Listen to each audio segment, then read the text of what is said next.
Bien, muy buenas tardes, estimados compañeros. Disculpen los minutos de atraso, pero tuve una pequeña emergencia. Bien, vamos a empezar a estudiar. No sé si me escuchan bien, si está bien el audio. Dadelik, sí se le escucha.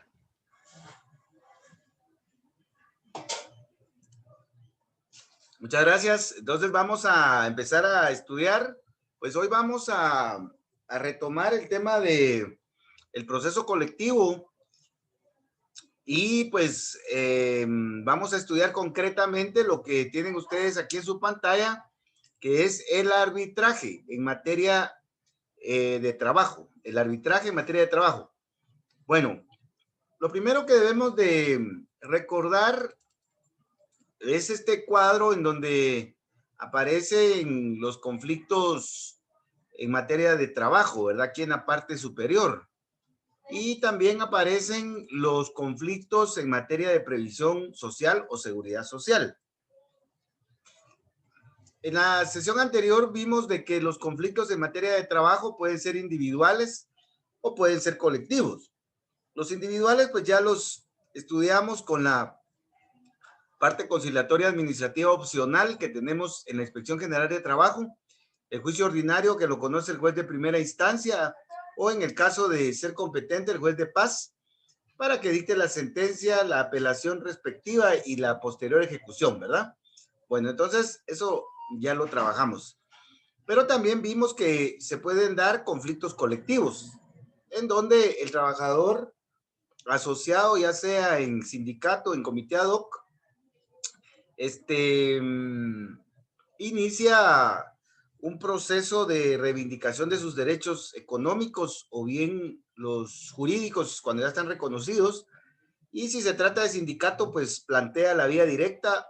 Y si se trata de un comité ad hoc, pues el arreglo directo, ¿verdad? Para agotar la vía directa o el arreglo directo, pues hay que dar un plazo de 30 días de acercamientos, conciliaciones, etcétera, entre patronos y trabajadores. Y si acaso, pues, la vía directa o el arreglo directo no funcionan o fracasan total o parcialmente, pues entonces los trabajadores, ya sea organizados en comité ad hoc o en sindicato,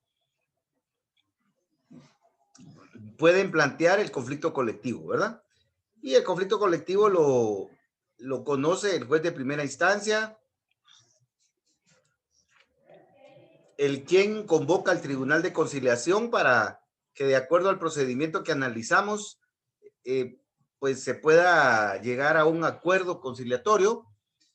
Y en caso de que fracase la conciliación, pues se desintegra el Tribunal de Conciliación y se pasa a la huelga, para que los trabajadores puedan solicitar que se declare legal la huelga. Y eso va a depender de varios requisitos, especialmente del porcentaje de trabajadores que apoyen la huelga, ¿verdad? Luego de que la huelga es declarada legal, el juez puede consultar esa decisión a la sala de apelaciones. Si la sala de apelaciones confirma la legalidad de la huelga, entonces los trabajadores pueden pedir que se dicte sentencia colectiva declarando justa la huelga, ¿verdad? Y entonces el juez, previa indagación, especialmente sobre los aspectos financieros del patrono y de la empresa, pues va a dictar sentencia colectiva, ¿verdad? Entonces el que dicta sentencia colectiva es el juez de primera instancia. Solo para finalizar con este tema, pues lo que necesito es de que veamos qué pasa si el juez declara justa la huelga. Entonces, si el juez declara justa la huelga, el juez va a hacer una serie de declaraciones que, que son importantes, ¿verdad? Una serie de declaraciones que son importantes y que pues les he puesto aquí en la pantalla para que podamos verlas. Bueno, si el juez, al dictar sentencia colectiva, declara justa la huelga, es decir, le da la razón a los trabajadores,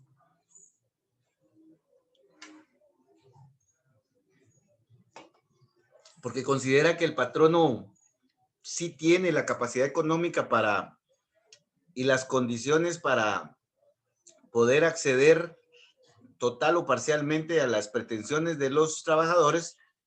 Entonces el juez dicta sentencia declarando justa la huelga, El juez debe de cumplir al dictar la sentencia con las formalidades de toda sentencia, ¿verdad? Y como dice el artículo correspondiente, el juez debe de tomar todas las medidas necesarias tendientes a garantizar y también para que se haga efectivo el pago de las responsabilidades según el artículo 242, segundo párrafo del Código de Trabajo. Bueno, entonces en este caso, pues el juez lo que debe de hacer es condenar al patrono al pago de los salarios a favor de los trabajadores que hayan holgado, ¿verdad? Es decir, que cuando los trabajadores paralizaron la empresa y tomaron la empresa, pues no trabajaron. Entonces, si los trabajadores ganan el conflicto, es decir, declaran justa la huelga, entonces el patrono les debe de pagar a los que holgaron. Y los trabajadores que por su naturaleza, pues, trabajaron durante el tiempo de huelga, tienen derecho a pago doble, ¿ya? Entonces, esto lo determina el juez en la sentencia colectiva. También el juez debe de fijar un término o un plazo, un tiempo, para que los trabajadores regresen a sus actividades, ¿verdad? A la empresa. Porque si el juez ya les dio la razón, les dice de que el juez, que pues tienen razón y que pues el patrono tiene el dinero y las condiciones para acceder a sus pretensiones, entonces el juez les dice, mire, tienen que regresar a trabajar mañana, ¿verdad? Mañana a las 8 de la mañana para que no se siga perjudicando a la empresa. También el juez va a condenar al patrono al pago de las prestaciones que debe de pagarle a los trabajadores a raíz del movimiento, ¿verdad? Pago por parte del patrón de los salarios por el tiempo de huelga y facultar a los trabajadores de seguir holgando si no se cumple con la literal C. Eso implica de que si el patrono no quiere pagar, entonces los trabajadores pueden seguir holgando y también todas las demás declaraciones que estime pertinentes, ¿verdad? Entonces el juez puede condenar al patrono a que le dé a los trabajadores lo que están requiriendo, ¿verdad? Aparte de eso, pues también hay ciertas condiciones para que los trabajadores regresen a trabajar, porque recuérdense que eh, cuando los trabajadores dejan de trabajar, se da una suspensión colectiva de trabajo. Entonces, en este caso, pues los trabajadores no trabajan y el patrono sí les debe de pagar. Entonces, hay ciertos efectos en los artículos 74 y 75 del Código de Trabajo. Veamos, por favor, en estos artículos.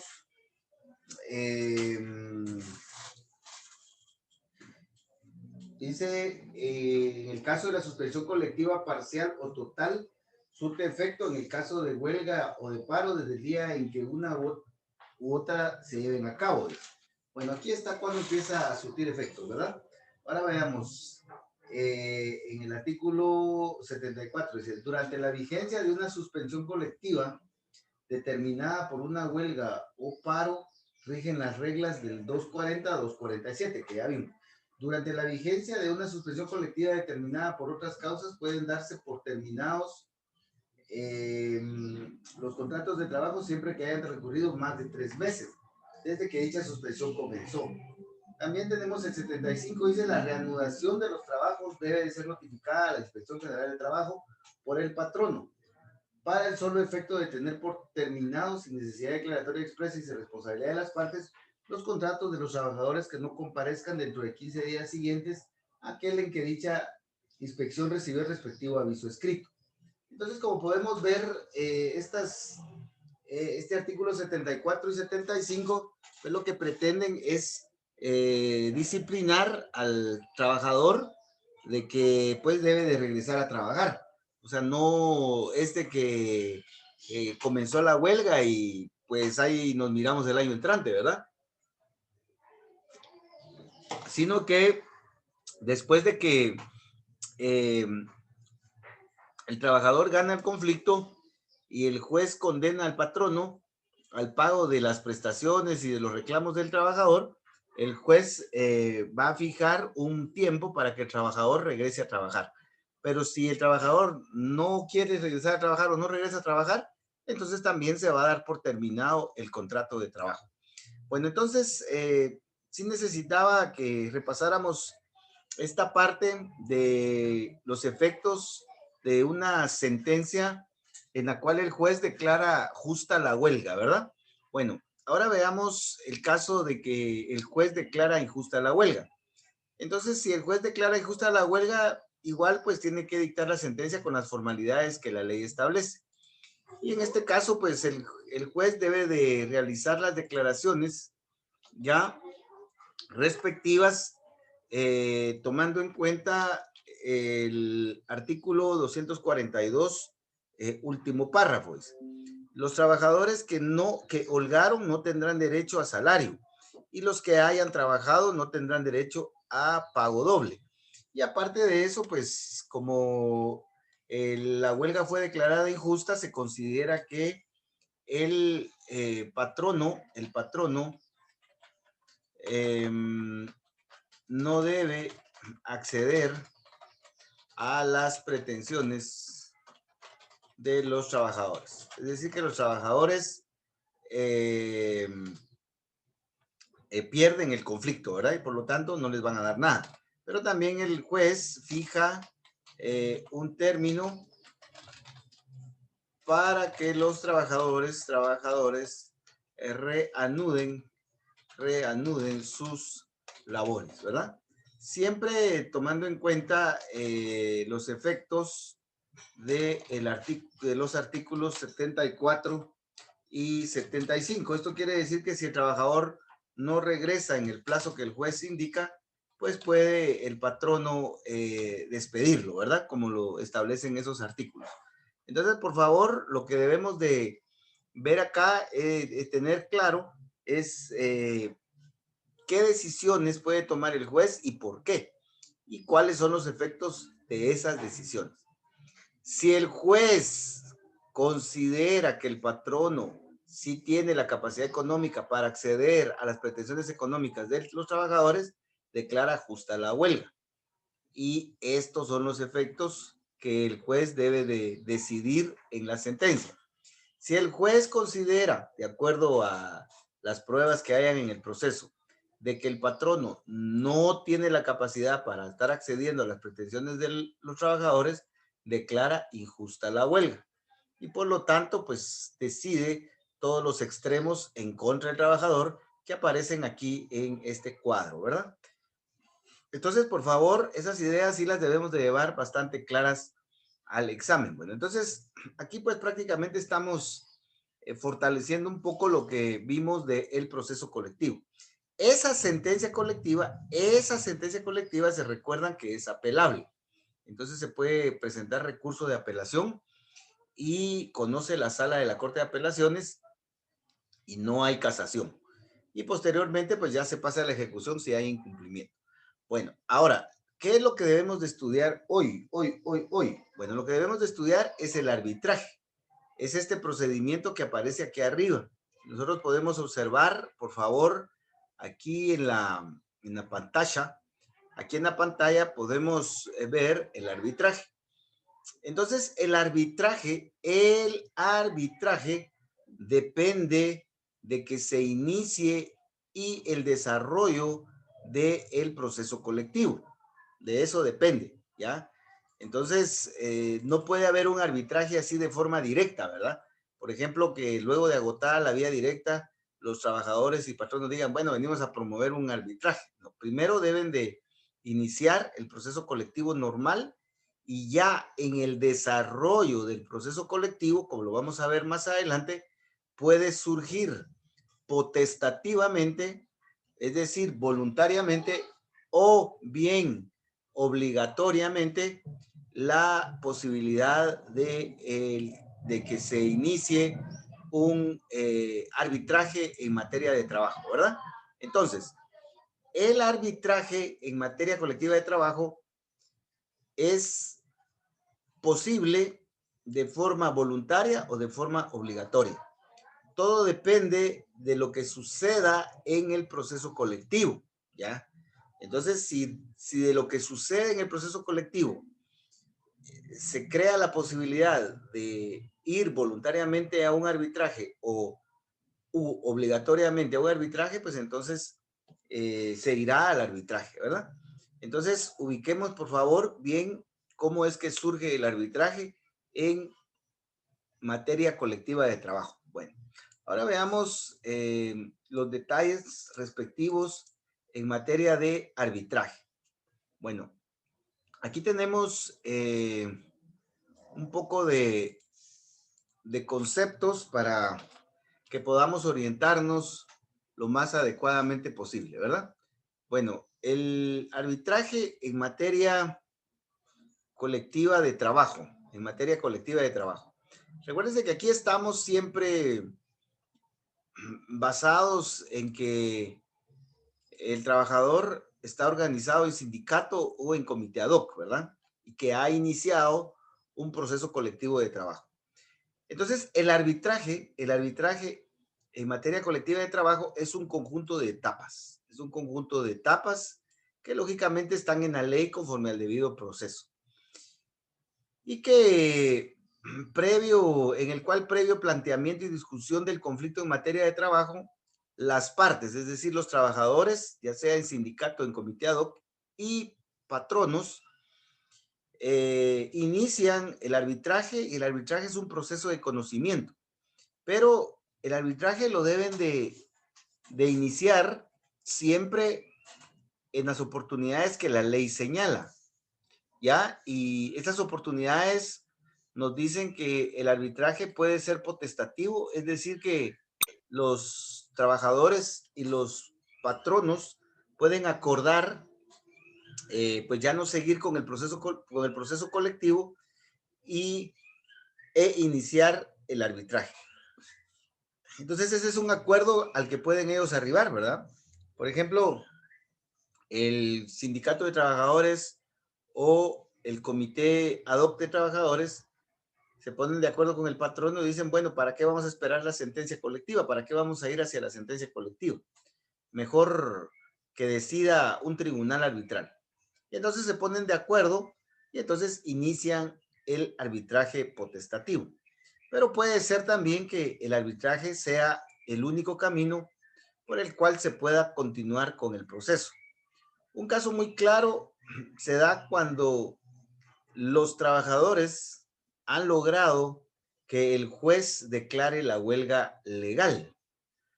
El juez va y cuenta a los trabajadores que están apoyando la huelga. Se recuerdan que los requisitos para que se declare legal la huelga son, uno, que se cumpla con las finalidades del proceso colectivo, es decir, reivindicaciones económicos sociales de un sindicato o de un comité ad hoc de trabajadores. Uno, que se haya agotado el procedimiento de conciliación, ya se agotó y fracasó. Y que pues más de la mitad de los trabajadores apoyen la huelga. Y pues el juez va a contar, son 1000 trabajadores, y pues pregunta y se da cuenta que pues de 1000 trabajadores, 850 apoyan la huelga. Entonces el juez, ya con esos requisitos, pues declara legal la huelga, lo eleva a la sala en consulta y la sala decide pues apoyar o convalidar o ratificar la legalidad de la huelga. Entonces, los trabajadores tienen 20 días, tienen 20 días tienen 20 días para estallar la huelga, es decir, paralizar labores, paralizar la empresa, tienen 20 días. Pero ¿qué pasa si los trabajadores no se animan? No se animan a paralizar labores en la empresa, o no se animan, o por cualquier razón no lo hacen.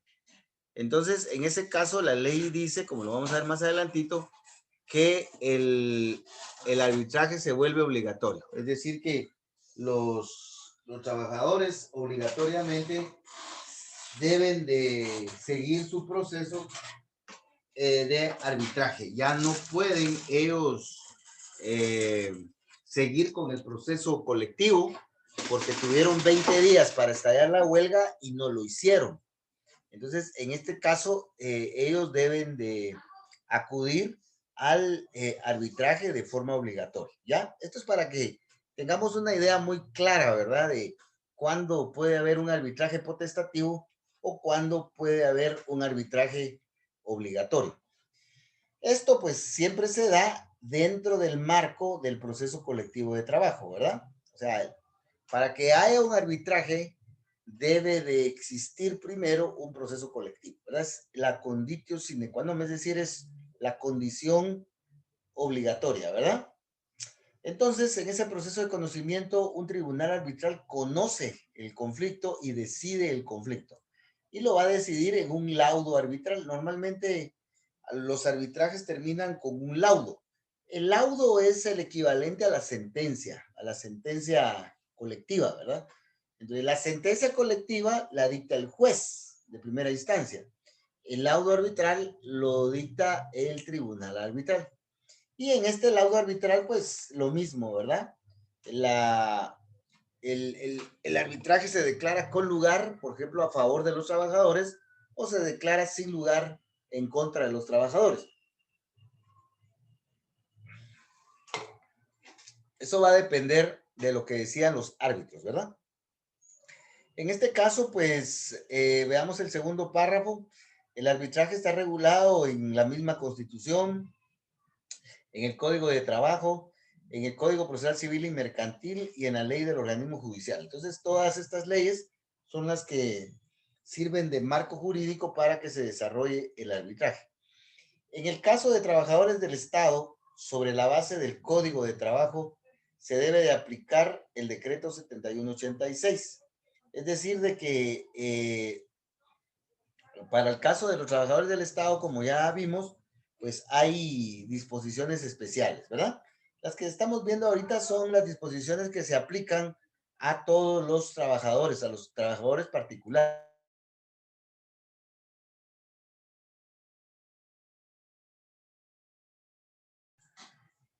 En caso de trabajadores del Estado, entonces, está esta ley especial y ahorita estamos viendo los trabajadores particulares, ¿verdad? Bueno, ahora veamos, por favor, algo importante que es los tribunales en materia de el tribunal arbitral, cómo se conforma el tribunal arbitral. Entonces, veamos, por favor, aquí en la diapositiva, cómo están organizados los tribunales de arbitraje. Los tribunales de arbitraje están organizados de la misma forma que los tribunales de conciliación, más o menos, ¿verdad? Veamos, pues, veamos. El arbitraje se conoce en primera instancia. Se conoce en primera instancia cuando se inicia el arbitraje a raíz de un proceso colectivo, ¿ya?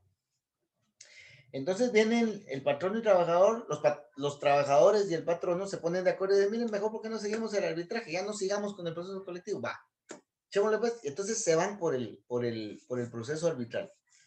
Entonces inicia el proceso arbitral en primera instancia, ¿verdad? O puede ser que los trabajadores ya no tengan otra opción y como no estallaron la huelga, pues entonces se tienen que ir al arbitraje.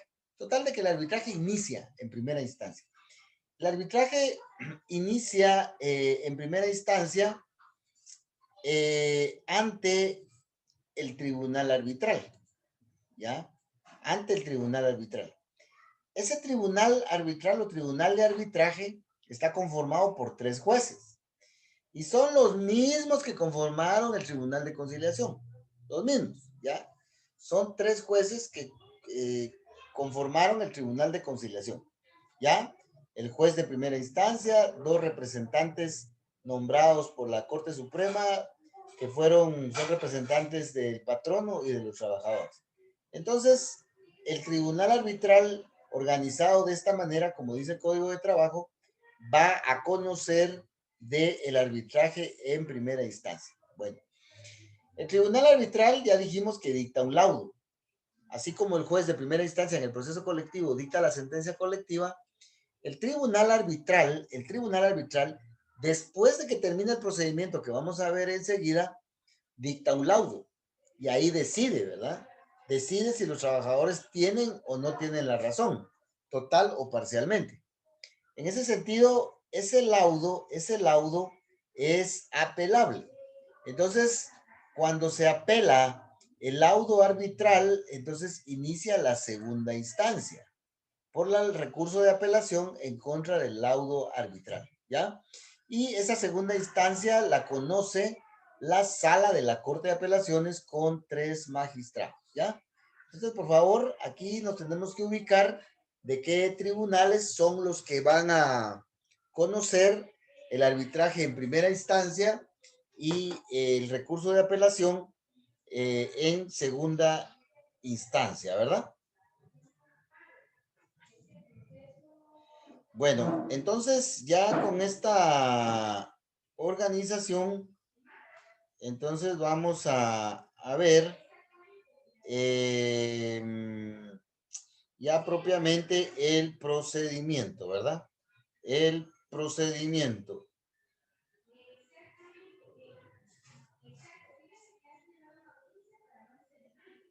Bueno, ahora veamos el procedimiento, por favor.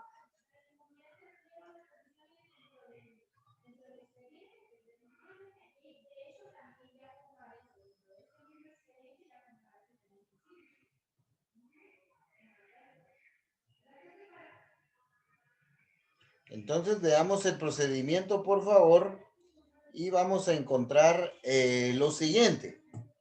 Ya el procedimiento arbitral, ¿verdad? Ya el procedimiento arbitral. Bueno, antes de ver el procedimiento, vamos a ver el arbitraje, cómo inicia el arbitraje, ya sea potestativo o ya sea obligatorio. Entonces, el arbitraje puede iniciar de manera potestativa o de manera obligatoria. Eso lo tenemos en el artículo 397. Artículo 397.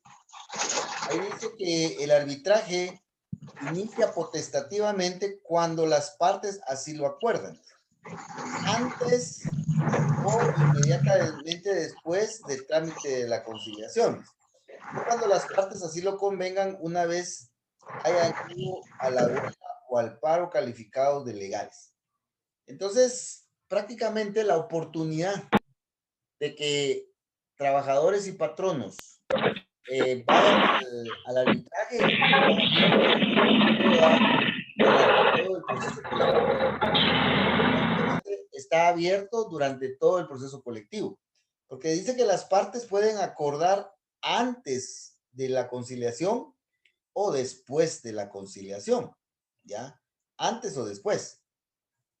Y dice, inclusive lo pueden hacer cuando las partes, dice, hayan ido a la huelga calificados de legales. Incluso con la huelga ya estallada, ya los trabajadores holgando pueden ellos acordar con el patrono ir al arbitraje, ¿verdad? En mi opinión, inclusive en la misma etapa del proceso conciliatorio, inclusive los trabajadores y los patronos pueden acordar irse al arbitraje.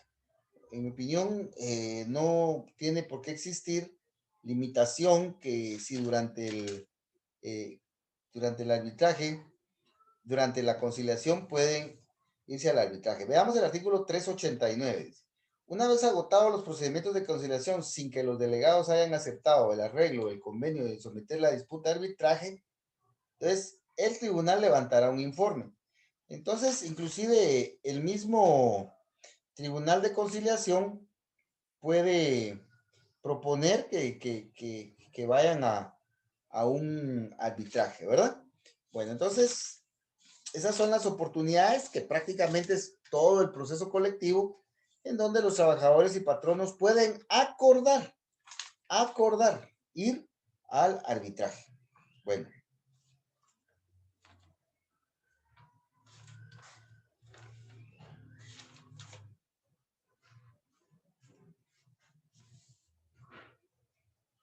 Dice el artículo 394, en caso de que no hubiera arreglo ni compromiso de ir al arbitraje, aquí estamos hablando de la conciliación.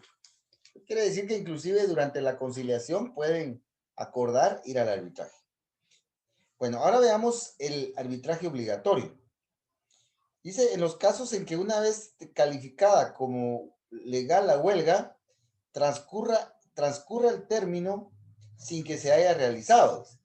Entonces, los trabajadores tienen 20 días para estallar la huelga, pero no lo hacen. Entonces, ahí ya solo les queda un camino. Ya no pueden seguir la vía del proceso colectivo, sino que obligatoriamente tienen que iniciar el arbitraje.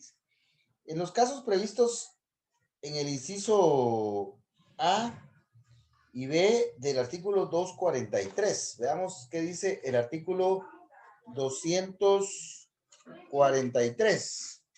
Veamos qué dice el artículo 243. En esos casos dice que se debe de ir al arbitraje obligatorio, dice. No podrá llegarse a la realización de una huelga, dice. Entonces, por favor, este artículo 243 solo tiene 3 incisos, A, B y C. Entonces, no tiene inciso D. Entonces, por favor, arreglen ahí de que se refiere al inciso B. Entonces, si no hay conciliación en el caso de trabajadores de empresa de transportes, ¿ya? O bien trabajadores de clínicas, hospitales, higiene y aseos públicos, etcétera, en estos casos, los trabajadores no pueden ir a la huelga. Obligatoriamente tienen que ir al arbitraje. Artículo 397, numeral 2. Y sigamos viendo, aprovechando la posibilidad, que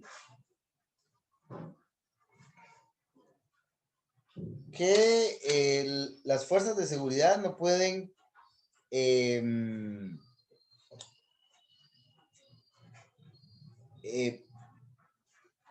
realizar huelga, ¿verdad? Cuando se trate de alguno de estos servicios, el tribunal que conoce el conflicto, previo a resolver la solicitud a que se refiere el artículo 394, esa solicitud es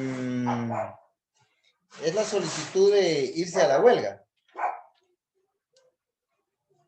Entonces dice, previo a conocer la solicitud y solo cuando se haya llenado el requisito establecido para pronunciar la legalidad de la huelga, convocará a las partes en conflicto a una audiencia que se celebrará dentro de 24 horas siguientes a la notificación para que se establezca un servicio mínimo. A falta de acuerdo, el juez decidirá. En ningún caso se emitirá pronunciamiento judicial sobre la legalidad de la huelga, si no se ha cumplido previamente con fijar servicio mínimo, a que se refiere este artículo. El tribunal competente procederá en la misma forma, aun cuando la huelga no concierna a un servicio esencial, según la definición precedente. Entonces, en este caso, cuando algunos de estos trabajadores o grupos de trabajadores inicien un proceso colectivo y se trate de servicios esenciales, el juez primero debe de asegurar el servicio básico y ellos obligatoriamente tienen que irse al arbitraje, ¿verdad? Y veamos la literal C, donde dice, en el caso de que solicitada la calificación de legalidad de la huelga, una vez agotado el trámite de conciliación, no se llenen los requisitos que establece el inciso C del artículo 241. y siempre que el número de trabajadores que apoyen el conflicto constituya por lo menos la mayoría absoluta del total de laborantes que trabajen en la empresa o centro de labores de que se trate. Entonces, en este caso, si debemos de recordar que el artículo 241, 241, literal C, exige de que los trabajadores eh,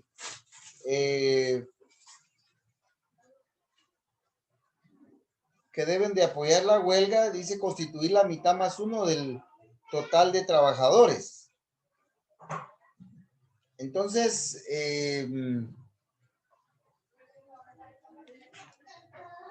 si no se cumple con ese requisito, dice, entonces el arbitraje debe de ser obligatorio.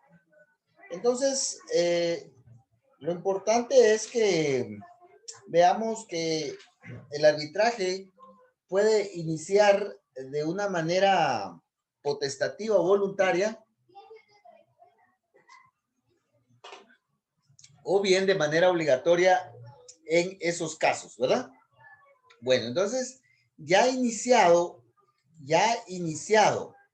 el proceso, el arbitraje, ya sea de manera potestativa o de manera obligatoria, entonces ya inicia el procedimiento, ¿verdad? Entonces, uno, es necesario que el arbitraje tenga como fuente un proceso colectivo. Esa es la base, ¿verdad? Y surgen las oportunidades potestativas u obligatorias que regula el artículo 397 del Código de Trabajo. ¿Ya? Esto es lo que estamos analizando, ¿verdad? Bueno, antes del planteamiento del conflicto ante el juez, los trabajadores deben de agotar los procedimientos internos de la organización para viabilizar el conflicto, especialmente los sindicatos. Los trabajadores deben de presentar escrito inicial planteando el conflicto colectivo, cumpliendo con las formalidades de todo escrito inicial. Cumplimiento de los requisitos esenciales. Se debe de cumplir con los artículos 297 y 298 del Código de Trabajo. El juez verifica el cumplimiento de los requisitos e integra el tribunal de arbitraje. Veamos el artículo 297. 297 del Código de Trabajo. Vamos a ver, 297. El representante que en cualquier forma, en los tribunales de conciliación y arbitraje, el presidente es el encargado de dictar las resoluciones de trámite. Entonces, en este caso, para darle continuidad al arbitraje, es necesario que el juez integre el tribunal de arbitraje. El juez verifica el cumplimiento de los requisitos e integra el tribunal de arbitraje. En materia de arbitraje, todos los días y horas son hábiles, según el artículo 394 del Código de Trabajo, ¿verdad? Bueno, solo voy a verificar un asunto por acá.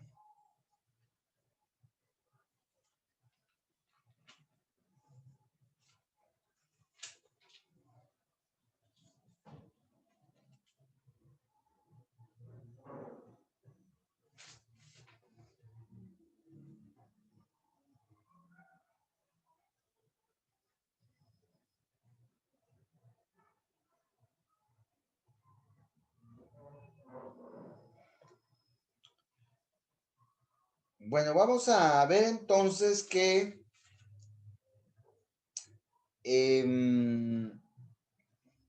luego de que se inicia el arbitraje, concretamente el juez debe de integrar e instalar el tribunal de arbitraje, así como lo hizo con el tribunal de conciliación. Debemos de recordar de que el juez está pues de planta ahí en el juzgado, ¿verdad? Porque el juez conoce de otros procedimientos como el juicio ordinario, etcétera. Entonces el juez siempre llega al juzgado o trabaja en el juzgado, ¿verdad? Porque siempre hay conflictos en materia de trabajo, juicios ordinarios, reinstalaciones, etcétera. Pero los otros jueces de conciliación, los nombrados por la Corte Suprema de Justicia, delegados del patrono y del trabajador, esos jueces solo aparecen cuando hay un conflicto colectivo o cuando hay un procedimiento arbitral. Entonces, por eso es de que esos jueces no llegan todos los días al juzgado, ¿verdad? A ellos solo los llama el juez de trabajo cuando hay un proceso colectivo, o los llama solo cuando hay un arbitraje y haya necesidad. Entonces, el que llega todos los días al juzgado y tiene todos los días trabajo porque hay un montón de juicios ordinarios, incidentes, etcétera, es el juez de trabajo. Pero el juez delegado del patrono y de los trabajadores, el otro juez, ellos no llegan todos los días al juzgado. Ellos solo intervienen cuando los convoca el juez. Pero estos jueces que son convocados sí deben de tener un nombramiento por parte de la Corte Suprema de Justicia, ¿verdad? Bueno, entonces, al final de cuentas, se integra y se instala el Tribunal de Arbitraje. Para eso, el juez de primera instancia debe de verificar que se hayan cumplido todos los requisitos de ley. Bueno, entonces ahora veamos que entramos a la fase de las diligencias. El arbitraje, dice el Código de Trabajo, no debe durar más de 15 días. No debe durar más de 15 días. El Tribunal de Arbitraje se declara competente y puede ordenar lo regulado en el artículo 402. Entonces veamos que el Tribunal de Arbitraje estudia su competencia y si considera que debe de conocer del conflicto, entonces pues va a ordenar las diligencias que aparecen en el artículo 402.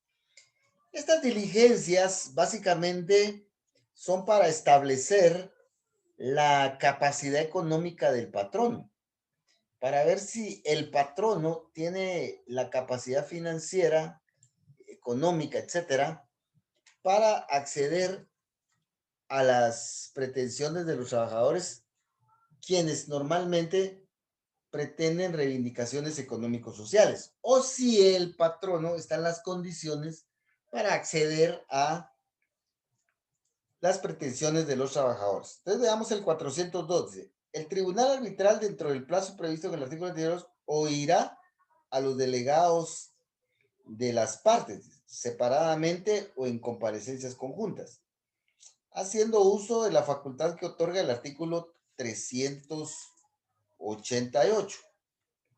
Esa facultad del 388 dice: si los delegados de alguna de las partes no asistieren una vez que hayan sido debidamente citados a cualquiera de las comparecencias a que se refiere el artículo 364, el Tribunal de Conciliación los hará traer sin pérdida de tiempo, es decir, los puede sancionar, ¿verdad? Es decir, que si los delegados del patrono y del trabajador no llegan, pueden sufrir que las consecuencias de que el tribunal arbitral los mande traer. Bueno, entonces, el tribunal arbitral dice que los puede escuchar primero a los trabajadores y después al patrono, o bien de manera conjunta. Y estamos, recuérdense que en estos 15 días de diligencias, ¿ya? El tribunal arbitral interrogará personalmente a los patronos y a los trabajadores en conflicto sobre los puntos que juzgue necesario aclarar. De oficio o a solicitud de los delegados, ordenará la evacuación rápida de las diligencias que estime convenientes, incluyendo las de prueba. Esas creo que son las más importantes. Y si lo considerare oportuno, recabará dictamen técnico económico. ¿Por qué dictamen técnico económico? Porque recuerden que normalmente los trabajadores lo que piden o lo que demandan es aumento de salario, o que bonos extras, que una serie de readecuaciones favorables de naturaleza económica. Entonces, por eso el juez tiene la facultad de recabar un dictamen técnico económico, dice. Pero ese dictamen técnico económico lo debe de hacer el Ministerio de Trabajo y Previsión Social, ¿ya? Sobre las diversas materias sometidas a su resolución, o sobre alguna o algunas de ellas. Entonces el juez pues, le puede pedir al patrono, por ejemplo, una certificación de los estados financieros de su empresa, ¿verdad?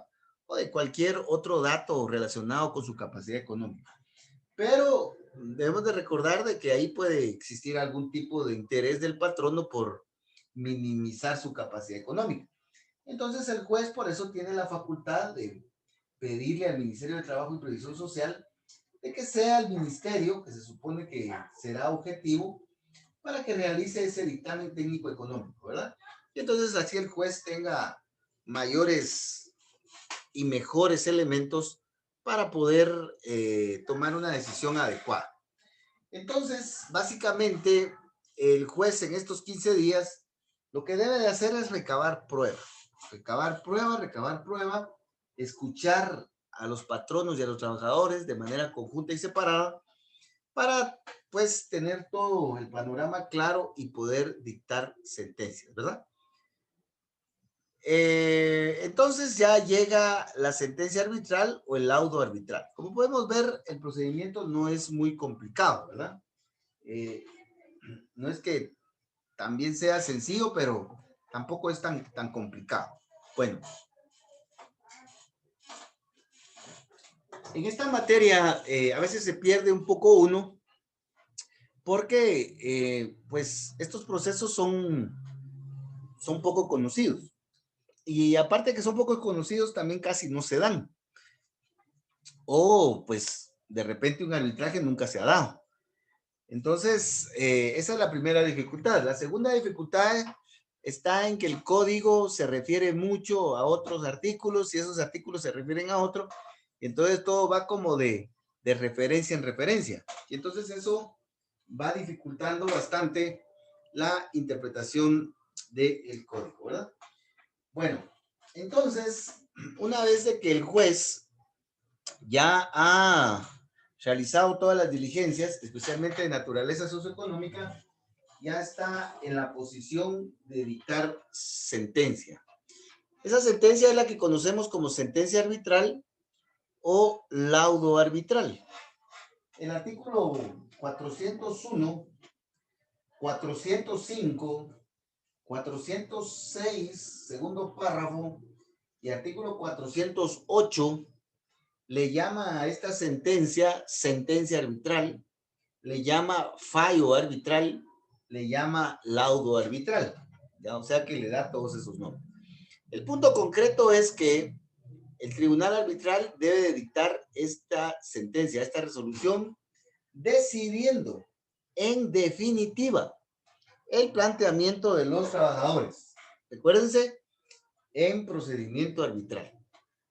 Entonces, el tribunal arbitral va a dictar sentencia conforme al artículo 403 del Código de Trabajo.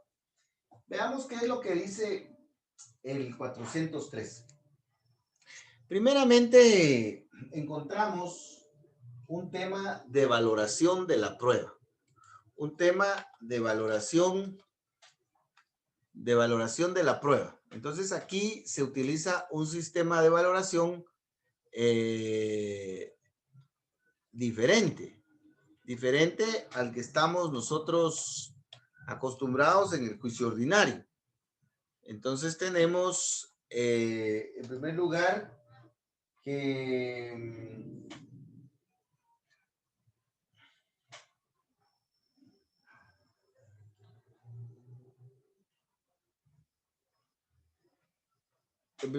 dice, puede el tribunal utilizar su entera libertad, dice, entera libertad y en conciencia. Entonces, este es el sistema de valoración que va a utilizar el tribunal. Dice, en cuanto la sentencia resolverá por separado las peticiones de derecho de las que importen reivindicaciones económicas o sociales, que la ley imponga o determine y que estén entregadas a la voluntad de las partes en conflicto.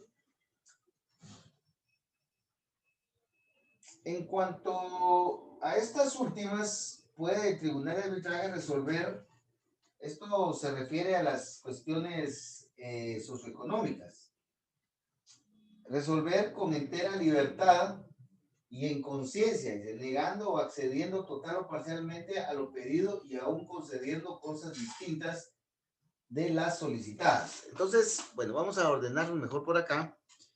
Y en relación a lo que piden los trabajadores, pueden pedir, pueden plantear peticiones de derechos, peticiones de derecho. Entonces las peticiones de derecho deben ser resueltas conforme a la ley. Pero las peticiones,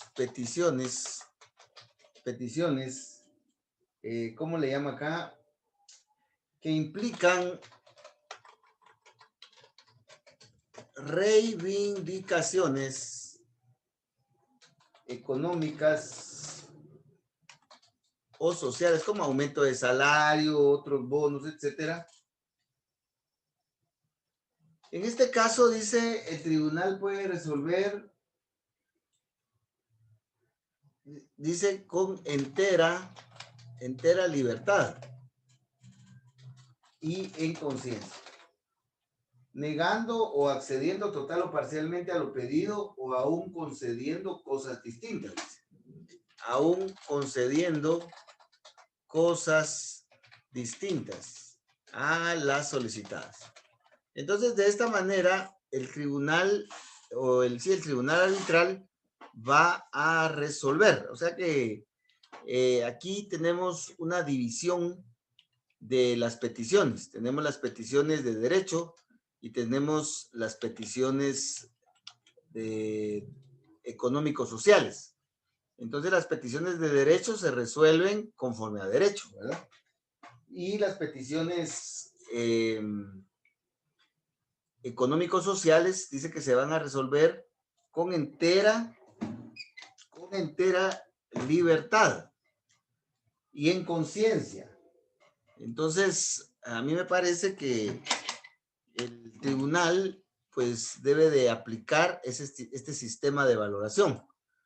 En cuanto a la prueba, a los hechos o al derecho, ¿verdad?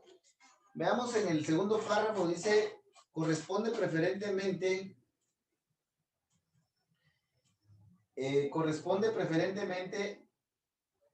a la fijación de los puntos de hecho a los vocales del tribunal. Bueno, ¿por qué los vocales? Porque debemos de recordar que los vocales son los delegados del patrono y los trabajadores nombrados por la Corte Suprema de Justicia, que no son abogados. Entonces, en este caso, pues las cuestiones de hecho, normalmente que son reivindicaciones económico-sociales, le corresponden a los vocales.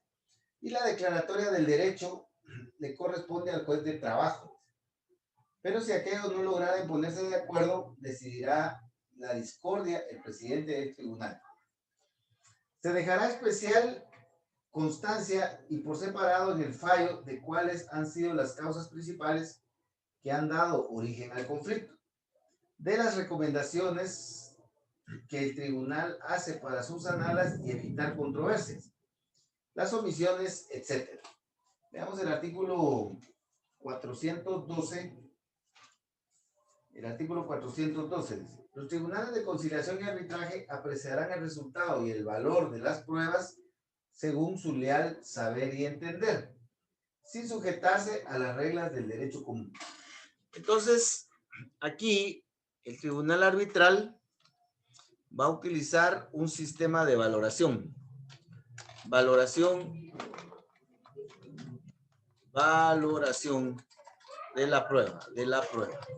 ¿Qué sistema de valoración se va a utilizar en materia de arbitraje, igual que en materia de conciliación?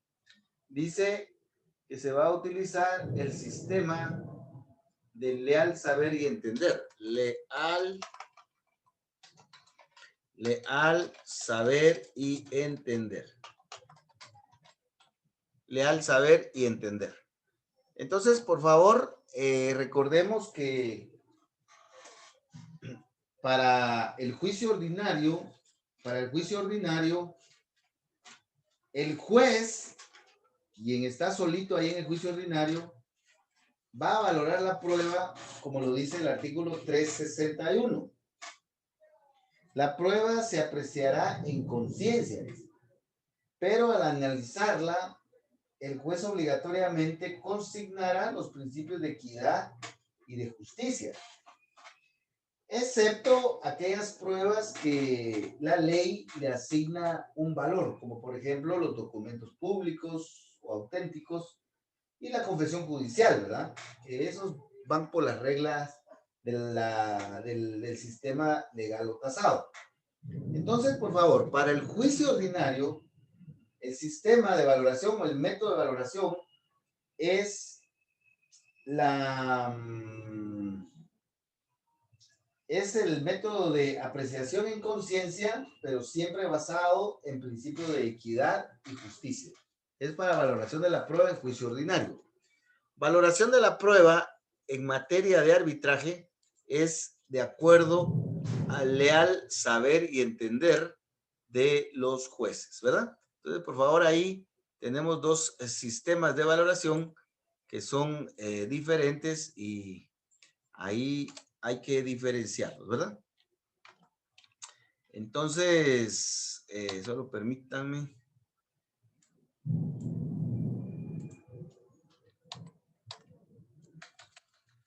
Entonces vamos a ver que al final el tribunal arbitral debe de resolver si accede o no accede a las pretensiones de los trabajadores, ¿verdad? A las pretensiones de los trabajadores, que en este caso, pues, va a tomar la decisión final. La decisión final la va a tomar el tribunal arbitral de acuerdo a lo que, pues, haya visto en las constancias procesales. Debemos de recordar de que este fallo, este laudo, de acuerdo al artículo 404, es impugnable por el recurso de apelación. Artículo 404, ¿ya? Veamos algunos efectos de la sentencia arbitral. Artículo 405. La sentencia arbitral es obligatoria para las partes por el plazo que ella determine, el cual no será inferior a 1 año. La parte que se niegue a cumplir o que incumpla los términos del fallo arbitral será sancionada con multa, que aparece en el artículo 406. Queda salvo el derecho de la parte que ha respetado el laudo para pedir al respectivo juez de trabajo su ejecución, en lo que fuere posible, y al pago de daños y perjuicios que prudencialmente se fije. Dicha parte también podrá optar por declararse en huelga o en paro, según corresponda. Entonces, mientras no haya incumplimiento del fallo arbitral, no pueden plantearse conflictos colectivos sobre las mismas materias. De todo fallo arbitral se enviará copia a la Inspección General de Trabajo. Entonces, como podemos observar, el fallo arbitral, aparte de decidir el conflicto, tiene algunos efectos muy importantes que tienen que ver con el cumplimiento de lo que el juez decidió en el fallo, ¿verdad? Bueno, entonces ahorita lo vamos a organizar para que esto quede de la mejor manera.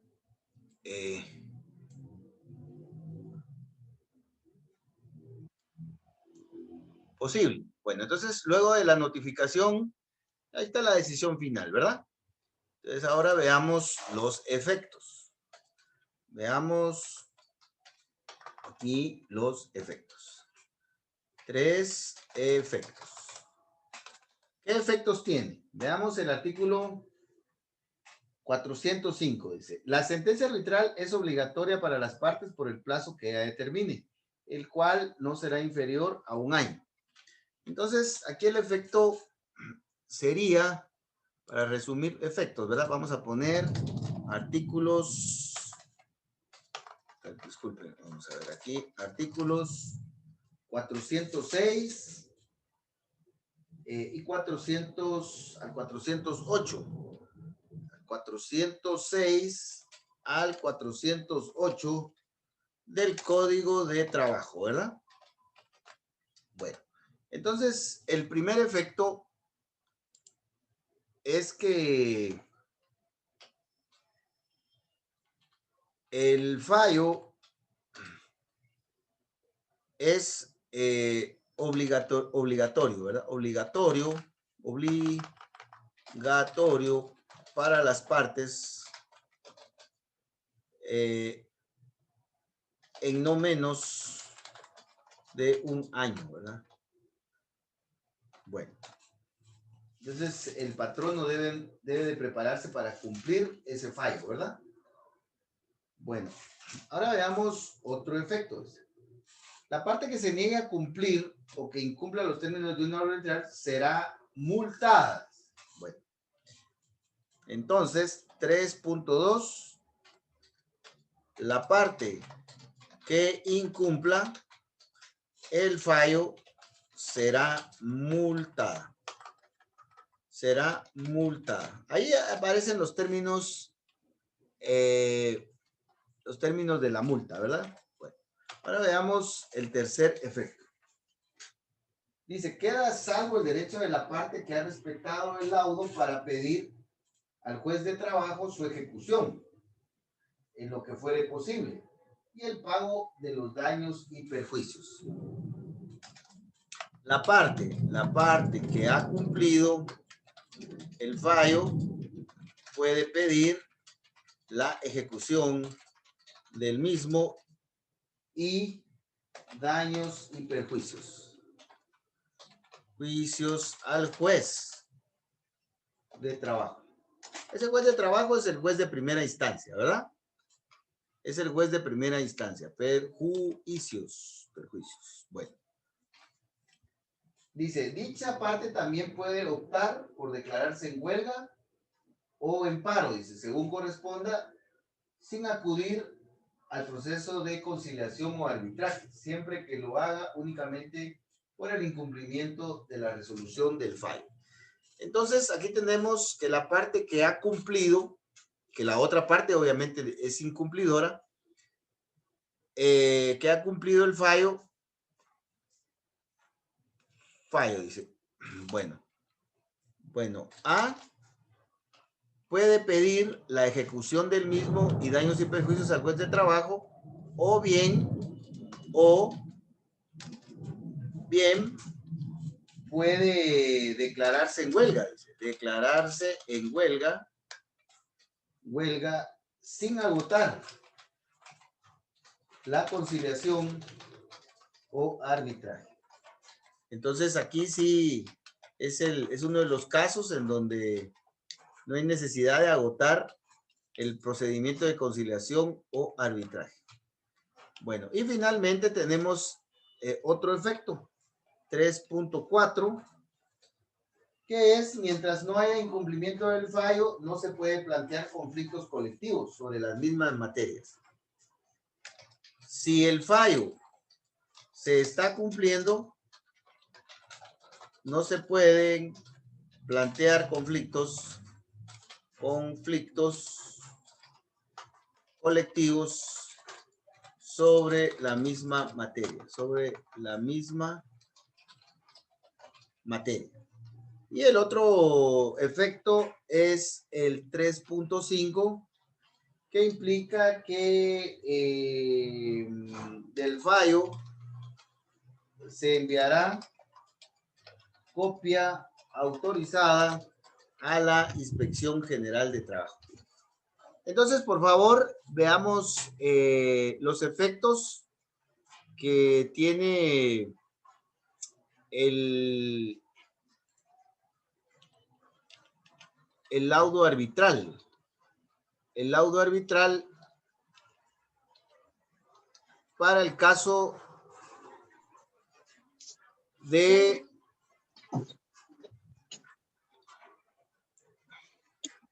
el arbitraje, ¿verdad? Entonces, por favor, aquí en esta diapositiva tenemos cómo finaliza el proceso de arbitraje, ¿verdad? Entonces, al final, estimados compañeros, pues se debe de decidir si los trabajadores o los patronos tienen la razón en un proceso colectivo. Bueno, esta es la parte formal, ¿verdad? Ahora veamos lo siguiente, ya para finalizar con este tema. ¿Por qué los trabajadores y los patronos pueden preferir irse al arbitraje y no continuar con el proceso colectivo? Bueno, eso puede depender de diversas causas reales que pueden ser desconocidas por todos nosotros, ¿verdad? Pero podríamos pensar que el proceso colectivo ha iniciado, y por ejemplo, los trabajadores confíen en el juez de primera instancia. Confíen en el juez de primera instancia y digan, bueno, ese juez siempre protege a los trabajadores, es tutelar, y entonces mejor que sea el juez el que dicte sentencia colectiva. Entonces los trabajadores están interesados en que el juez dicte la sentencia colectiva.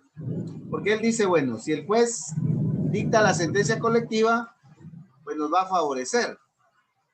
Aun cuando tengamos a un representante allá en el tribunal arbitral, debemos de recordar de que hay un representante del patrono y él puede convencer al juez. Entonces no nos conviene, dicen los trabajadores.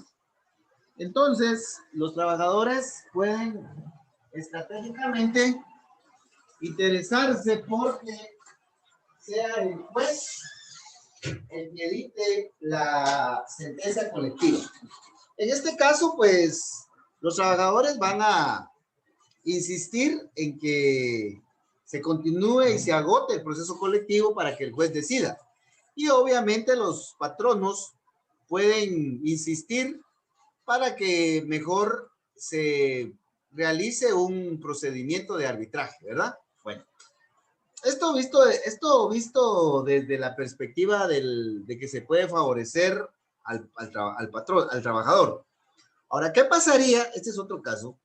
Si los trabajadores dicen, no, es que ese juez es muy patronalista y protege mucho al patrono. Entonces a nosotros nos conviene más el arbitraje, porque en el arbitraje, pues por lo menos tenemos un representante de los trabajadores y él nos puede favorecer o puede convencer a uno de los otros dos jueces y entonces favorecernos en el fallo arbitral.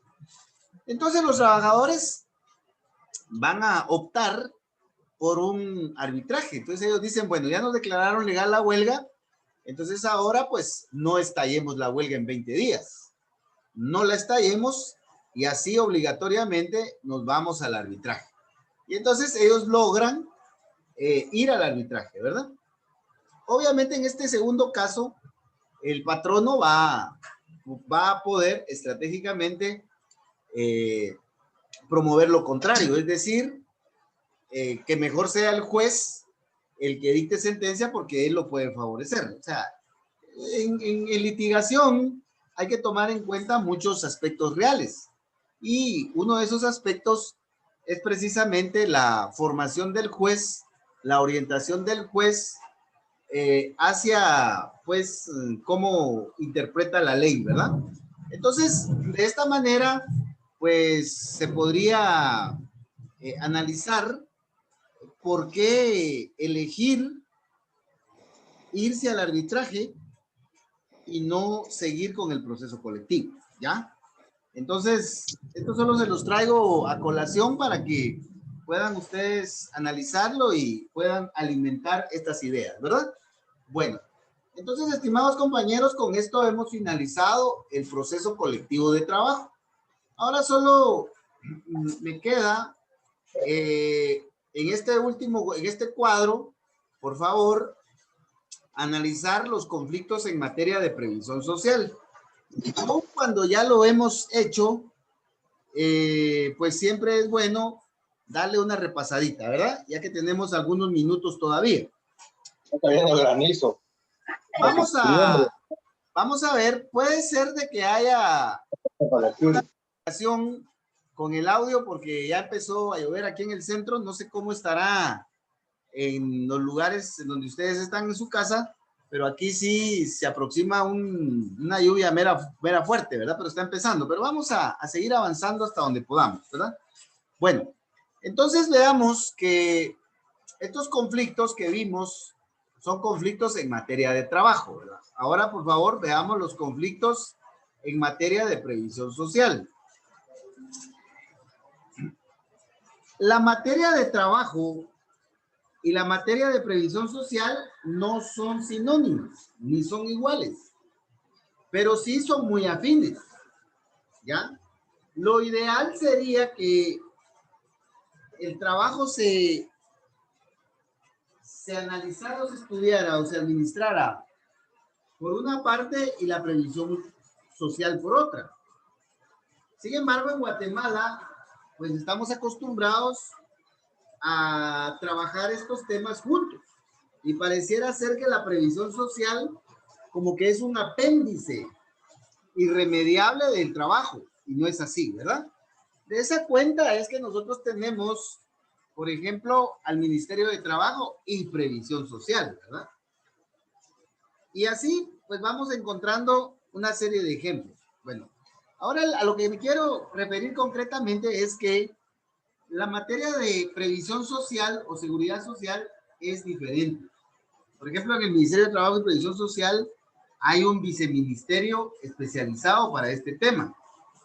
Y también tenemos una entidad autónoma que es el Instituto Guatemalteco de Seguridad Social, la que pues administra este tema, ¿verdad? Para el caso de los trabajadores. Bueno, ya siendo más puntual entonces, vamos a referirnos al seguro social, que es en donde aparece el ejemplo más claro. Resulta que el Instituto Guatemalteco de Seguridad Social obligadamente debe de darle cobertura a través de pensiones por varias razones, pero vamos a referirnos por comodidad al programa de IBS de invalidez, vejez y sobrevivencia. Entonces el IX le debe de dar a los beneficiarios que cumplan con los requisitos una pensión, ya sea porque sufrieron un accidente y quedaron con alguna discapacidad o inválidos, ya sea por la edad o ya sea por el fallecimiento, y entonces hay que darle un beneficio económico a los herederos o a los sobrevivientes. Entonces el IX le debe de dar a estos trabajadores o a estos beneficiarios las pensiones, ¿verdad? Entonces el beneficiario, el que se considera beneficiario, inicia su procedimiento administrativo ante el Instituto Guatemalteco de Seguridad Social, ¿verdad? Directamente ante la gerencia, aunque a veces pues, la gerencia delega esas facultades en las sugerencias. El punto concreto es de que el beneficiario inicia su procedimiento administrativo solicitando que le den una pensión. Y se agota el procedimiento administrativo y resulta, para el caso que nos interesa, que el gerente le dice al beneficiario que no le va a dar la pensión. Entonces, estamos en el plano administrativo ante el IX, ¿verdad? Entonces el beneficiario tiene 3 días, según la ley del ICSI, lo que vimos en los recursos administrativos, para plantear el recurso de apelación. El recurso de apelación administrativa ante el ICS lo conoce la junta directiva. Lo conoce la junta directiva del ICS. Y vamos a suponer que la junta directiva del ICS declaró sin lugar el recurso de apelación. Eso quiere decir que la junta directiva le dijo al beneficiario que no le iba a dar la pensión. La junta directiva confirmó la decisión del gerente y denegó la pensión al beneficiario. Entonces, según la misma ley del ICS, el beneficiario tiene 5 días, 1, 2, 3, 4, 5 días para acudir al juez de primera instancia, ¿ya? De previsión social. Entonces, para el caso de Alta Verapaz, por ejemplo, tenemos al juzgado de primera instancia de trabajo y previsión social, que obviamente conoce en materia de trabajo y conoce en materia de previsión social. En el caso de Alta Verapaz, el juez es el licenciado Ovidio Segura Morales. Entonces, el licenciado Ovidio Segura tiene 2 competencias. Tiene la competencia de trabajo, es decir, conocer conflictos o asuntos de trabajo, pero también tiene la competencia para conocer los conflictos de previsión social entre los beneficiarios y el ICS. Entonces, el beneficiario plantea su demanda demandando al ICS a través de su representante legal, pero va a presentar la demanda iniciando el procedimiento ordinario, el mismo procedimiento ordinario de trabajo, solo que la materia de discusión será de previsión social. Y entonces, en el mismo procedimiento, en el mismo modelo de procedimiento, el beneficiario va a iniciar su juicio ordinario de trabajo, pero en materia de previsión social, ¿ya? Y ahí, pues, se discute, el beneficiario lleva sus pruebas, afirma hechos, puede invocar derecho, y finalmente el juez en sentencia va a decidir si el ICS finalmente le debe de dar la pensión o no al beneficiario, ¿verdad? Entonces, de ahí, pues, esa sentencia puede ser apelada.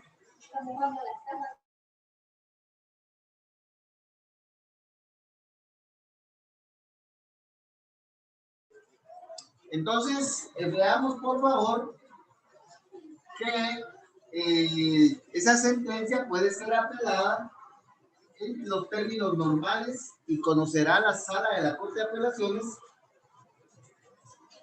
para que finalmente decida si el ICS le debe dar la pensión o no al beneficiario, ¿verdad? Bueno, veamos, por favor, lo que les digo en el artículo 52.5.2 de la Ley Orgánica del ICS y en el artículo 414 del Código de Trabajo.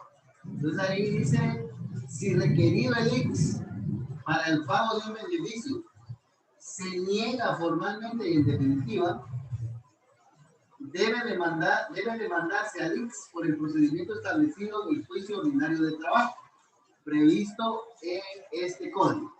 Entonces, el juicio va a ser un juicio ordinario de trabajo, pero la materia de discusión va a ser de previsión social. Y el juez que va a conocer de ese juicio será un juez que tiene competencia en materia de previsión social. Por eso, cuando vayan al juzgado de trabajo aquí en Cobán, vean el nombre de la denominación del juzgado.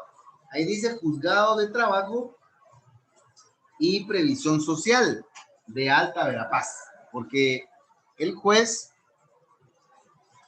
tiene dos competencias. Lo ideal sería que hubieran jueces de trabajo, solo de trabajo, y hubieran jueces solo de Previsión Social. Eso sería lo ideal, ¿verdad? Por ejemplo, que el licenciado X fuera el juez de primera instancia de trabajo y el licenciado Y fuera el juez de Previsión Social. Pero como en Guatemala no tenemos dinero, pues entonces un solo juez, en el caso de Alta Verapaz, conoce de la materia de trabajo y conoce de la materia de previsión social, ¿verdad? Mientras así lo mantenga la Corte Suprema de Justicia, porque debemos de recordar que la Corte Suprema de Justicia es la que administra el tema de la competencia en esas materias, ¿verdad? Bueno, entonces, por favor, vamos a regresar a algunos de nuestros esquemas originales para reubicarnos.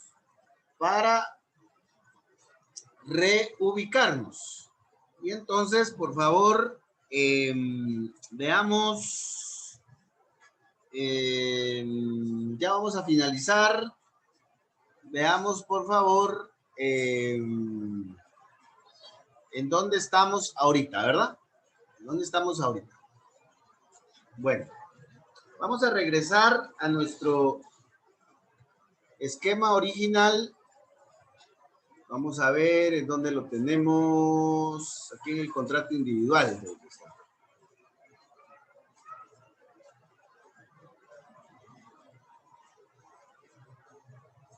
Bueno, entonces por favor veamos en nuestra pantalla.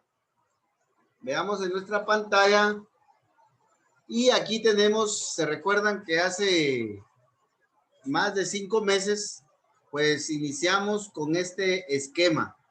Y precisamente hoy, gracias a Dios, hemos finalizado cada uno de estos temas en su parte básica.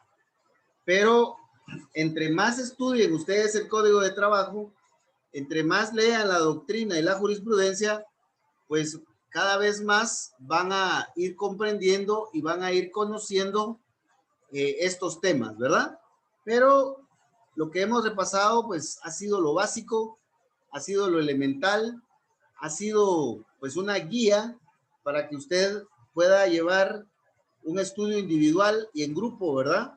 E ir desarrollando cada uno de estos temas porque son muy amplios, complejos y tienen muchos detalles. Bueno, entonces, por favor, regresando a este nuestro esquema, se recuerdan de que dijimos que en el derecho de trabajo íbamos a estudiar las generalidades y en su oportunidad vimos qué otros nombres recibe el derecho de trabajo, vimos su definición de acuerdo al artículo 1 del Código de Trabajo. Un tema muy importante es el contenido, derecho de trabajo individual, cuando el trabajador está solito defendiendo sus intereses individuales, y el derecho colectivo, en donde el trabajador aparece asociado, ya sea en sindicato o en comité ad hoc, frente al patrón, y el trabajador defiende sus intereses comunes. Esa es la palabra clave ahí, ¿verdad? Comunes. Por eso veamos el artículo 206. Hablamos también de los principios. Este es un tema que sí se los pueden preguntar. Por eso les trasladé un cuadro comparativo en donde están todos esos principios, ¿verdad? Algo muy importante es que también debemos de dominar cómo se diversifican los elementos personales o los elementos subjetivos, que son los protagonistas del derecho de trabajo. En este caso es el patrono, como le llama el Código de Trabajo, o empleador, como le llama la Constitución Política, y el otro elemento que es el trabajador. Y podemos ver cómo el patrono o empleador puede aparecer de diferentes formas en el derecho de trabajo, ya sea como patrono privado o particular, o bien como patrono público. Entonces, como patrono público, se recuerdan que aquí tenemos al Estado y a sus entidades. Y entonces aquí ya nos metemos a lo que es el servicio civil o relación funcional. que no es materia del derecho de trabajo, pero que siempre tiene relación, ¿verdad? El patrono particular puede estar o aparecer en forma individual, ya sea como persona individual, don X, o bien como persona jurídica, una sociedad anónima, una asociación, una fundación, etcétera. Pero también el patrono puede organizarse en sindicato. Lo que sí es cierto es de que el patrono no puede constituir un comité ad hoc. La ley no reconoce esa posibilidad. Entonces debemos de considerar ese aspecto. No debemos de confundir al representante del patrono o intermediario con el patrón. Y debemos de recordar cómo el intermediario se puede convertir en patrono si se cumplen algunos requisitos. Bueno, el trabajador también puede aparecer en el derecho de trabajo de diferentes formas.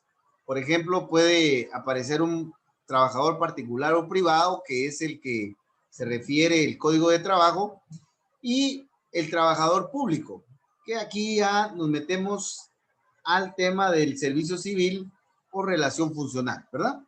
El trabajador puede también estar de manera individual en el derecho de trabajo individual, o bien se puede organizar en la forma que establece el derecho colectivo de trabajo, en sindicato de trabajadores o en comité ad hoc de trabajadores.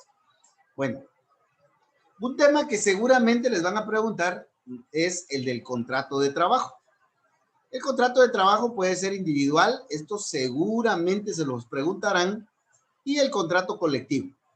Pero el contrato colectivo nos ayuda porque al comprender el contrato colectivo, pues afinamos bien lo que debemos de entender por contrato individual.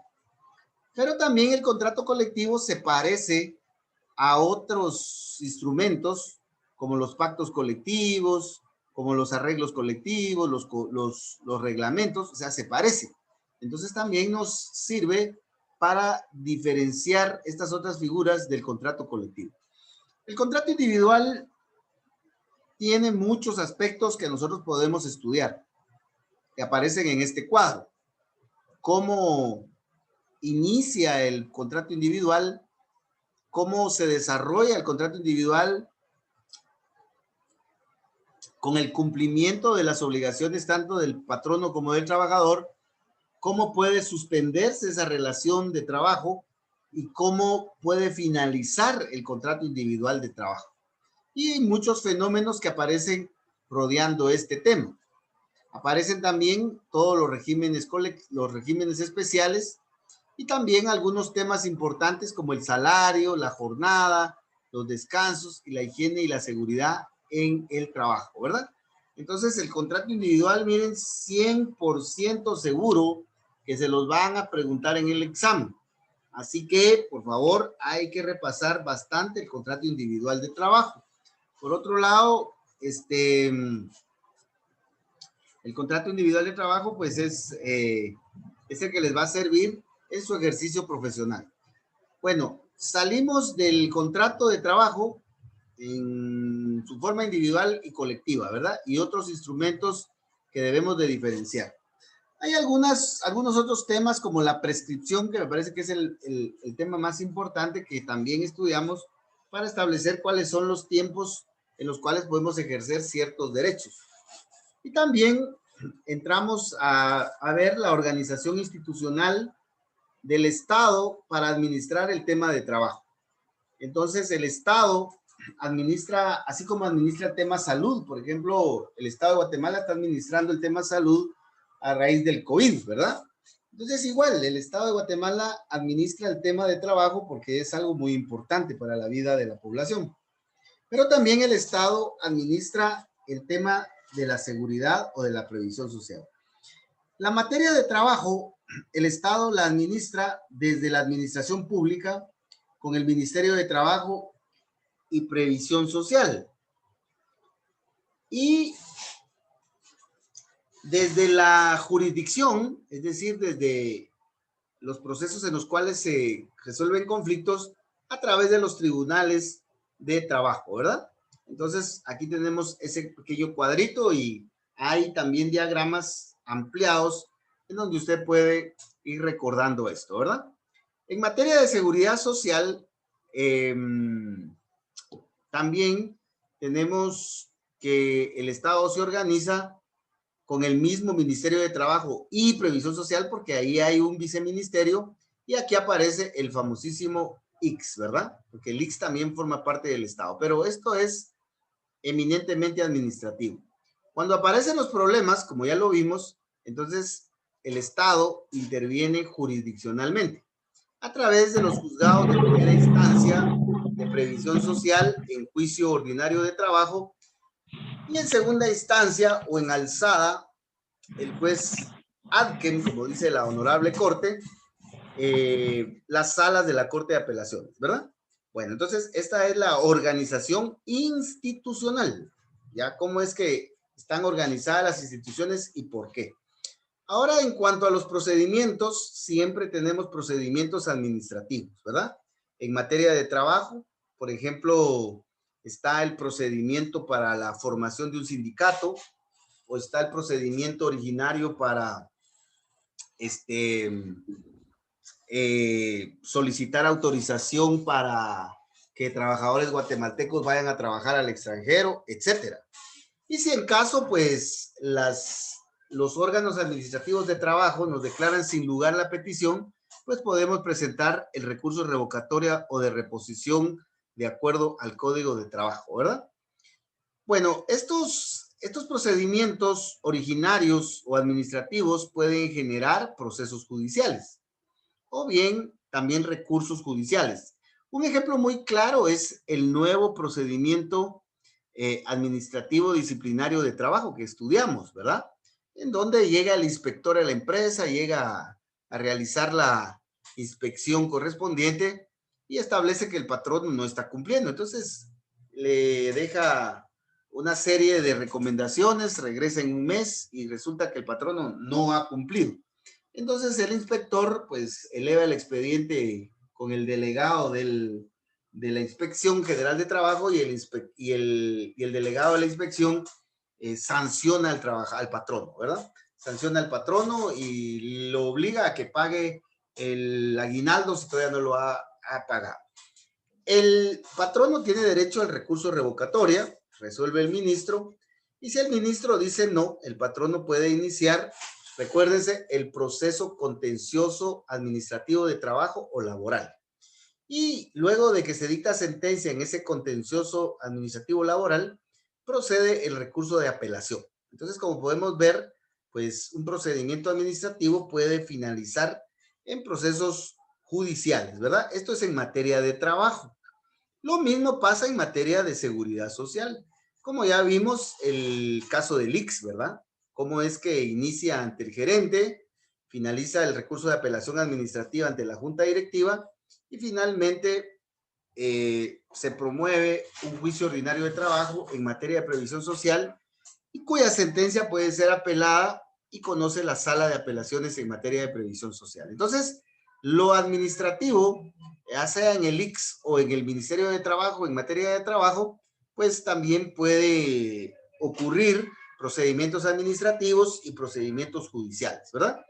Ahora veamos los procedimientos eminentemente jurisdiccionales. Entonces, aquí tenemos los de trabajo, los individuales, cuando hay un conflicto individual, pues se puede agotar la vía administrativa en la Inspección General de Trabajo, que es opcional, o puede ser cualquier otra vía conciliatoria. Por ejemplo, puede ser que los abogados hablen directamente, el abogado del patrono y del trabajador, pues para ver si llega a un arreglo.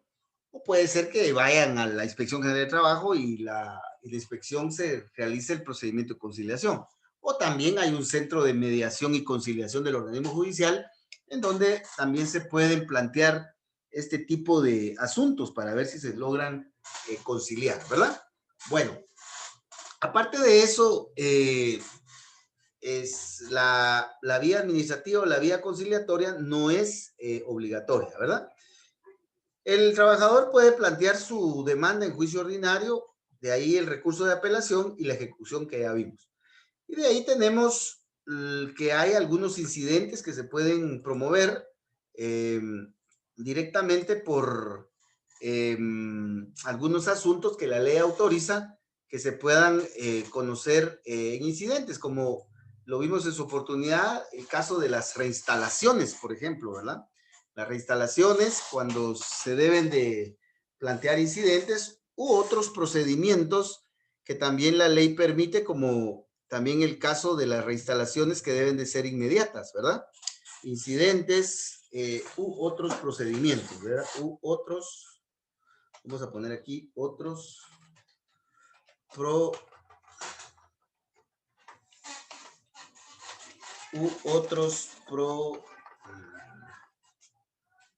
otros procedimientos.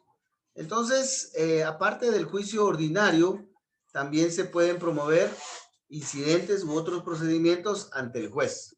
Ejemplos, las reinstalaciones, ¿verdad? Bueno, veamos también, por favor, que en materia de trabajo, conflictos colectivos, tenemos el proceso colectivo, ¿verdad? Que ya vimos que puede desembocar también en el arbitraje, ¿ya? Con la sentencia colectiva en el proceso colectivo o con el laudo arbitral en el arbitraje. Y finalmente tenemos los procesos jurisdiccionales en materia de previsión social, que también vimos ya de último. Entonces, por favor, compañeros, yo les aconsejo que ahorita que ya finalizamos esta temática, pues que repasen, ¿verdad? Y que se pongan a explicar todo eso y en la medida que explican surgen dudas, siguen estudiando y van retroalimentando, ¿verdad? Bueno, ahora pues, mire, tendríamos mucho que estudiar todavía, ¿verdad? Pero no nos podemos extender porque recuérdense que nos tenemos que preparar bien en lo básico para afrontar el examen técnico profesional e iniciar el ejercicio profesional con buen pie. Ese es el objetivo. Entonces, podemos seguir estudiando, pero pues para los efectos formales, pues tendrían que iniciar un posgrado, una especialización o un diplomado para ya ir profundizando de manera específica en alguno de estos temas. Bueno, ahora lo que nos corresponde y que les pueden preguntar en el examen técnico profesional es lo relacionado al cálculo de las prestaciones laborales, que ese es el tema que vamos a ver en la próxima sesión, ¿ya? Entonces, solo para dejarlos picados, vamos a estudiar el cálculo de las prestaciones laborales. Ya, y hay una serie de advertencias que debemos de tomar en consideración en relación a este tema, ¿verdad? Que vamos a ver, porque es un tema que, pues, hay mucha discusión, hay muchos desacuerdos, que debemos de conocer y que al final debemos nosotros de ir a defender al examen. Y aquí en la imagen pues aparece una persona haciendo cálculos ahí, dando la idea de cómo calcular las prestaciones laborales, ¿verdad? Aquí tenemos un pequeño cuadro en donde aparecen las prestaciones que se pueden pagar al trabajador, ya los nombres legales y los nombres comunes y corrientes con los cuales debemos de tener cuidado, también los plazos de prescripción, la fórmula legal que se debe de obedecer y un ejemplo sencillo para ir teniendo una idea concreta de cómo podemos hacer ese cálculo, ¿verdad? También tenemos el salario mínimo que lo debemos de tomar en cuenta porque sobre esta base vamos a hacer el cálculo. Debemos de recordar que el salario mínimo para el 2021 es el mismo del 2020, entonces ahí no tenemos mayor cambio, ¿verdad? Entonces eso es lo que vamos a ver la próxima sesión, compañeros, para ya entrar de lleno a la parte final que se refiere a las leyes de trabajo especiales, pero ahí son pocas, ¿verdad? Ese tema en una sesión lo cerramos porque el Código de Trabajo casi lo tiene todo, ¿verdad? Fuera del Código de Trabajo está, por ejemplo, la ley del aguinaldo, la ley de la bonificación anual, la bonificación incentivo. Son realmente pocas leyes, ¿verdad? Entonces, si no hay más, les quiero agradecer bastante y nos miramos el día de mañana con procesal penal a las 9 de la mañana, si Dios así lo permite. Feliz noche. De noche.